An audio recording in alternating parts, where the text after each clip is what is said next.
Hi everyone. I have not been actually posting as regularly on social media and on YouTube itself. Partially because I'm actually quite busy, and also because I'm very tired. The weather has been very hot, as you can tell. It's really sunny. I think it's about 6:30, if I'm not wrong. 6:30 or almost turning 6:30. Actually, let me just check my. Yeah. It's around that time, 6:23.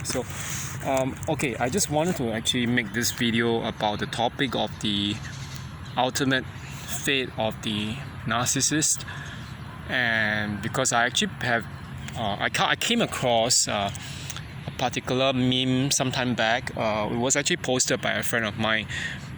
This friend of mine actually was this buddy knew that what I went through years ago with narcissistic abuse, so she just thought of it as a joke that to send me some meme.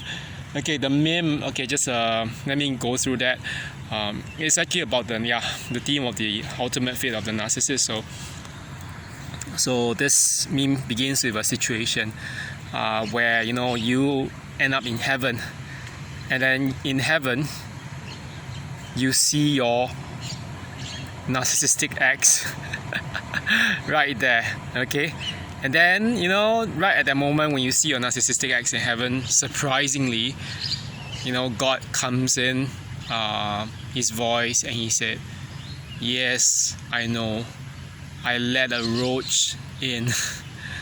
Okay, why do I talk about this meme? This meme, it might sound very funny, now in retrospect, but the idea that like narcissistic exes or your narcissist will actually end up in heaven just like you, whatever, and blah blah blah, and all the stuff. I actually protested. I just protested against that before my friend. I said, I will not end up in the same place as them, and I know that I won't. They will not go to heaven. Okay, why do I say that? Okay, let me just go through this, because I know that a lot of people were saying that what if there's this whole situation where like sometime in the later years of their life, you might see a so-called allegedly changed person in a narcissistic ex, and that narcissistic ex will just claim, he or she will claim, I've rediscovered God, my faith, and blah blah blah, and I'm actually a changed person. They'll be putting forth all these exterior claims that they have changed. Okay, from my point of view, I know that this is not going to happen, at least in the case of my last ex, who was a narcopath, or narcissist plus sociopath. But why do I say that? Okay, the thing is this.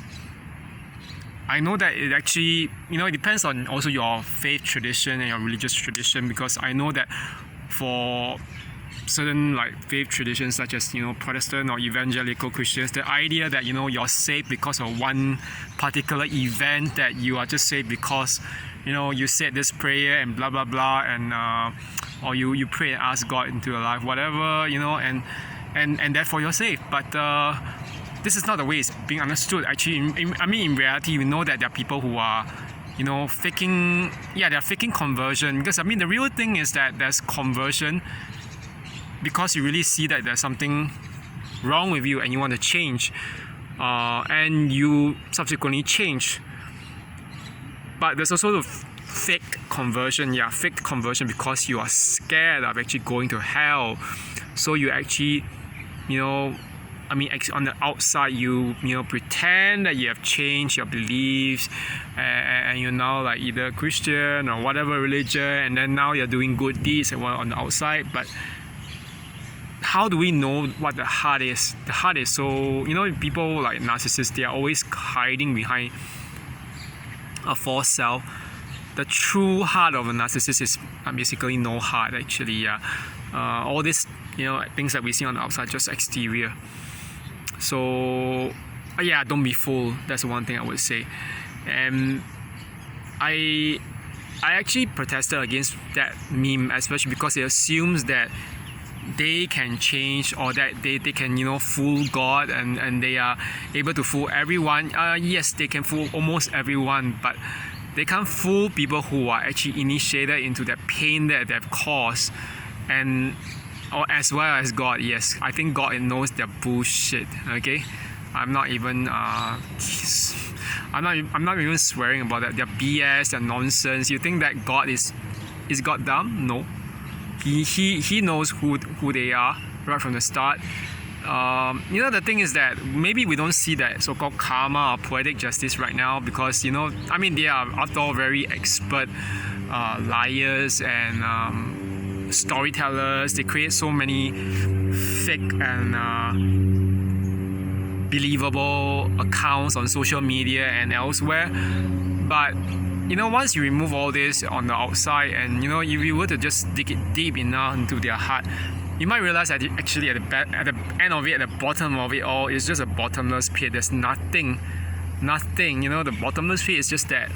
So that describes the real consciousness or the heart of a narcissist. It's just for nothing. The deep down, that the so-called shame, it goes so deep down that is why they actually create all those false selves. The false selves of how glamorous and how successful and how happy they are. Which isn't the case.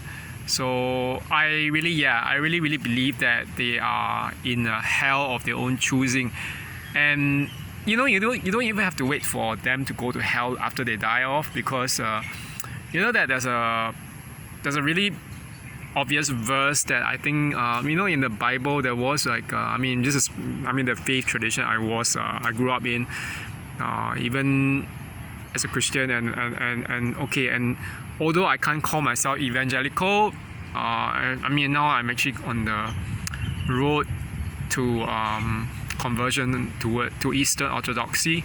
At the same time, I know that it's like it's a different faith tradition and everything. It doesn't mean that I'm any less Christian. And there's that verse in the Bible when like Jesus said something about being like when you're asking where the kingdom of heaven is, like don't say it's here or there, but it is here within like in you. The kingdom of heaven is within you. He was actually referring to the way we relate to our community and our community of believers and people who are around us, so people we love. So and in loving someone, if in loving someone we are showing them a little bit of heaven, how much more on the reverse side, if we are being terrible to someone, aren't we giving them a so-called living hell? This is what narcissists are actually doing, because they are actually showing us a slice of the real hell. In the way they treat us, they are being so terrible and nasty and mean. So you think about it, hell is in them, okay? Their hearts, their souls, their being, their body holds hell. And that's why I say that their consciousness is a bottomless pit. There's nothing but hell in them. So why would you want to be near them? And it's not true that they are going to go to heaven. Okay, so don't ever think that they are going to be like the ultimate fate is going to be one of so-called redemption, because they chose perdition, they chose sin, they chose evil, they chose to hurt everyone else around them. Okay, so I hope this actually will provide some form of at least consolation to some people, because some people will say, oh, you know what, my ex-narcissist was actually is seemingly much better off now with a new supply. No, this is only the first part of the whole thing. Once they get sick, they're not going to show heaven to the person that they're with, the new person. They're going to actually show a real slice of hell, and that real slice of hell they are going to show that person is going to be the same hell or even worse that they showed you. Okay, so anyway, I hope everyone has a good time for the rest of the week. And it's actually Monday, and this coming Friday, if I'm not wrong, is actually going to be a holiday here, and I think it's actually allegedly the birthday of Buddha. After all, there's a Buddhist community here as well. So anyway, that's it for now. I'm gonna go off and get my hair cut and everything. Okay, so have a good one, everyone. Bye bye.